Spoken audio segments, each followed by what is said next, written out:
Good morning everyone. Good morning lemongrass and ginger and bitter gourd and sweet potato tops. For today's video, naka below zero kami ang weather namin. So it's so cold inside.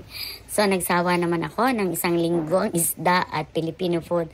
Actually Filipino food din ito, kaya lang ito ay Bicol Express. My version of Bicol Express. It's a pork that you will cook it in that what you call this, coconut milk and with chili spicy yan. So ayan na nga, wala pa ang anak ko niyan habang anong oras pa lang yan, 9 o'clock in the morning, hindi pa kami nag-aalmusal. Pero yung mga apo ko nag-uumpisa ng isa-isang nag-aalmusal kasi alam naman nila kung anong gusto nila, hinahanap na lang nila sa pantry. So ayun, si Mila lang ang kailangan kong always reminder kasi yun, minsan nag-request yun ng ng happy breakfast, ang tinatawag niyang happy breakfast, or minsan cereal, or minsan kung ano-ano rin lang. So, ayan. So, maagang gumising si Mila, lumipas sa bed ng kanyang mami.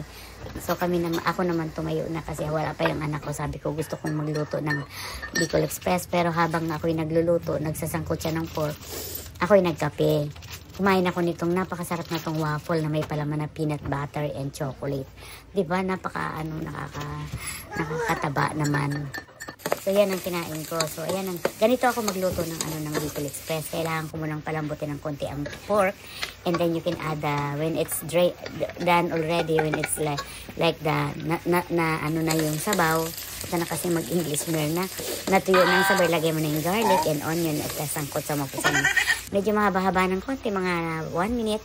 And then you can put the spicy sili, and you can put the coconut milk. And then while I am cooking still, kailangan ko nang ilagay yung mga damit sa dryer kasi sinalang ko yan habang ako din ay nagluluto. So dahil napakaliit ko, muntik ko na maging kasing laki ang dryer at ang washing machine, kailangan ko talaga ng sipit. Minsan gumagamit ako ng hagdanan din kasi nakatiil ko dyan, yung tiil ko ba. So sinilip ko naman yung aking ayan, masarap na siya. O konti na lang, 5 minutes na lang and it's done na yan. So ayan, na. Magre-ready na ako yan habang si Mila, ayan, kumakain na si Mila at saka yung isa kong apo. Tulog pa yung isa yan, naglalaro ng kanyang hoverboard. So, ito na nga, naandito na ako sa pagkainan. It's 10:30 or mag-11 na ng tanghali. Bali, almusal at tanghalian. Ano yung kinain mo kaninang may chocolate? Snack lang yan, snack. Snack talaga. So, ayan, nagising na yung panganay kong apo. Hindi pa yan kumakain hanggang ngayon. Hindi pa yan kumakain yan.